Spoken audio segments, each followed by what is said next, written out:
There once was a lowly stable lad. His name was Roger Skelton, and he, along with countless others, could never have imagined that his death would fascinate locals and historians for more than 400 years. His untimely death gave rise to the tale of his ghostly apparition, known as the Card Lad of Hylton, or in English, the Cold Lad of Hylton. According to an inquest on July 3rd, 1609, the youngster was found dead in the grounds of Hylton Castle. The inquest was informed that a local gentleman, Sir Robert Hylton of Hylton, had been cutting the grass that day when a dreadful accident happened. While swinging a scythe, Sir Robert accidentally caught Roger while he was standing there, striking him above the right thigh with the blade. The accident caused a mortal wound, 1 inch long and 2 inches wide, from which he bled to death in less than 1 hour. The injury, according to findings of the inquest, was caused, quote, by accident and nothing else, unquote. Needless to say, Sir Robert faced a charge of manslaughter for Roger's death, of which he was granted a free pardon in September 1609. Since then, many questions have been posed relating to Roger's death. Why would a man like Sir Robert be cutting his own grass?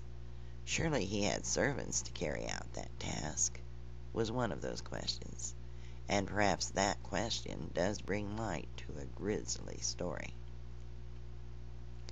Who has ever heard of a major landholder, a baron, cutting his own grass? That would be the job for servants at the time, not the lord and master of Hylton Castle. The truth is, no one really knows what happened 400 years ago, and if it was an accident, why would Roger haunt the castle? There is, of course, another version to this ghostly tale.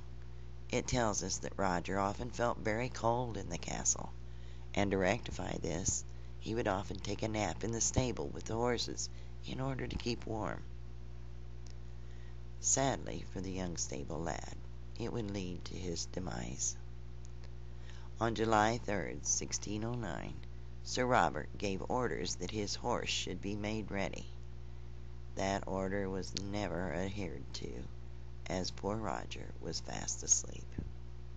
Infuriated by the delay, legend has it that Sir Robert visited the stable and caught Roger sleeping.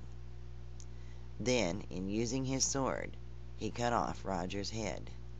The young stable lad's remains were quickly discovered, and Sir Robert was charged with murder. Later he was tried and acquitted of that dreadful crime. Roger Skelton had no known relations at the time, so no one could make a fuss, but the killing led to a local scandal, and Sir Robert was forced to seek a royal pardon from King James I. This second version does bring into account doubt of the original story, and it could be said that Sir Robert concocted the grass-cutting story in order to get himself freed at the trial, and he succeeded in doing just that. Soon after Roger's death, strange happenings began occurring. Servants reported his ghostly appearance. They went on to report that they had heard his ghost say out loud, "So cold is the poor Card Lad o' Hylton." Plates and crockery would also be thrown in the kitchen, supposedly by his ghostly hand. The servants' tools would be all piled together, out of order, on the ground.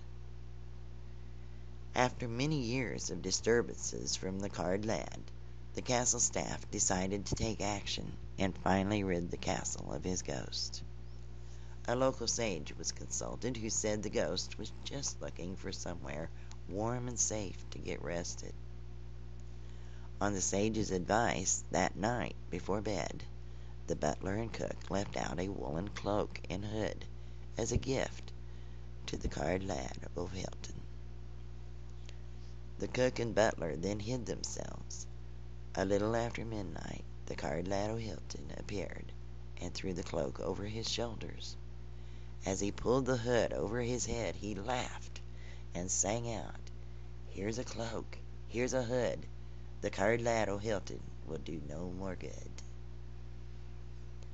Roger Skelton's ghost never returned to play pranks and such at the castle after that night, but his ghost continued to haunt the castle for many years afterwards.